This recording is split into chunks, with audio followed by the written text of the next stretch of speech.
ಬಸವಣ್ಣನವರ ಕರ್ಮಭೂಮಿ ಬಸವ ಕಲ್ಯಾಣ ನಗರದ ಮುಖ್ಯ ರಸ್ತೆ ಎಷ್ಟೊಂದು ಸುಂದರ ಗೊತ್ತಾ ನಿಮಗೆ.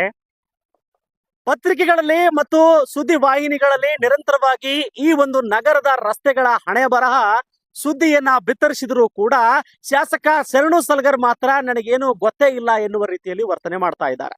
ನಾವು ಇಂದು ಮುಂಜಾನೆ ಪ್ರಾರಂಭ ಮಾಡಿರ್ತಕ್ಕಂತ ಸಂದರ್ಭದಲ್ಲಿ ಎಲ್ಲ ಕಡೆ ಸಾಕಷ್ಟು ಪ್ರಮಾಣದಲ್ಲಿ ಗುಂಡಿ ತಗ್ಗುಗಳು ಬಿದ್ದಿರ್ತಕ್ಕಂಥದ್ದು. ಆದ್ರೆ ಅವುಗಳನ್ನ ರಿಪೇರಿ ಮಾಡ್ತಿರ್ತಕ್ಕಂತ ಮನಸ್ಸು ನಗರಸಭೆಯ ಅಧಿಕಾರಿಗಳಾಗಿರಬಹುದು, ಜೊತೆಗೆ ಈ ಕ್ಷೇತ್ರದ ಶಾಸಕರು ಕೂಡ ಮಾಡ್ತಾ ಇಲ್ಲ ಎನ್ನುವ ಆರೋಪ ಕೇಳಿ ಬರ್ತಾ ಇದೆ. ಹಾಗಾಗಿ ವಾಸ್ತವತೆಯನ್ನ ತೋರಿಸಬೇಕು ಅಂತ ನಾನು ಈ ಸಂದರ್ಭದಲ್ಲಿ ಬಸವ ಕಲ್ಯಾಣ ನಗರಕ್ಕೆ ಆಗಮಿಸಿದ್ದೇನೆ. ಅದು ಪ್ರಮುಖವಾಗಿ ಅನುಭವ ಮಂಟಪಕ್ಕೆ ಹೋಗುವ ದಾರಿಯಲ್ಲಿಯೂ ಕೂಡ ದೊಡ್ಡ ಮಟ್ಟದ ಗುಂಡಿಗಳು ಬಿದ್ದಿರ್ತಕ್ಕಂಥದ್ದು. ಅದನ್ನ ಮುಚ್ಚಿರ್ತಕ್ಕಂಥ ಕೆಲಸ ಸಂಬಂಧಪಟ್ಟಿರ್ತಕ್ಕಂಥ ಇಲಾಖಾ ಅಧಿಕಾರಿಗಳು ಮಾಡ್ತಾ ಇಲ್ಲ.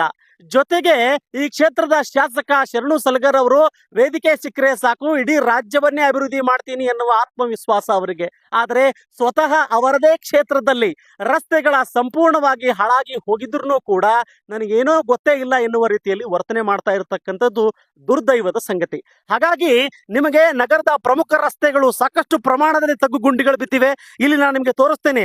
ಕೇವಲ ಒಂದೆರಡು ಅಂತಲ್ಲ, ಬಹಳಷ್ಟು ಪ್ರಮಾಣದಲ್ಲಿ ಈ ನಗರದಲ್ಲಿ ತಗ್ಗುಗುಂಡಿಗಳು ಬಿದ್ದಿದ್ದಾವೆ.